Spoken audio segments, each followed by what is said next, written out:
The primary mission of SF Filmmakers is to support filmmakers from around the globe as well as locally here in our backyard. I'm Lauren Kushner. I'm the Senior Manager of Artist Development at SFFILM, and I run all of the filmmaker programs here, which includes our grants, fellowships, and residency.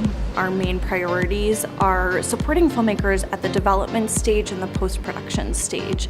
Development, because we see the Bay Area as being a place where risk is just assessed differently. The other phase is post-production, just because we are kind of at the epicenter of where so many incredible facilities, editors, and filmmakers are finishing their film. With our partnership with Puget, we've been able to keep all of that in-house. So filmmakers who are going and creating and developing their work here at FilmHouse can come back and have a place to edit. So we have residents who have come back to this space to finish editing their films that are going on to premiere at Sundance, South by Southwest. One of the recent examples of this that was so exciting was with Boots Riley and Sorry to Bother You, which has gone on to be this huge success in the US and abroad. We can support projects from beginning to end in a really meaningful way. To be able to give filmmakers access to resources that they might not otherwise have or be able to afford is huge for us. And it's been such a joy to be able to share that with our filmmakers, to really open up their minds of what is possible.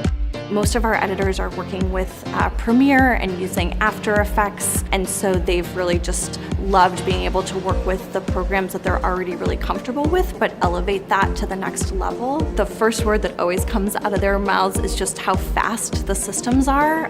For someone like me who's not a filmmaker, I really appreciated the kind of time and care everyone took to walk through things that otherwise I might not understand, so that when I was able to kind of take these blueprints and plans to people who did know what they were talking about, they were just blown away by the level, the quality, just the access we were being given, and made it clear and known in certain terms that what we had was state-of-the-art, top-of-the-line, couldn't be beat. And so it's really exciting to welcome in new filmmakers to the space and show them what they have access to, knowing what they're going to be able to do with their films, even if they're in early stages, to keep that in the back of their mind, that when they get to that stage and they can use these programs, that it's going to be able to really take their films to the next level and continue to show people the level of filmmaking that's coming out of the Bay Area.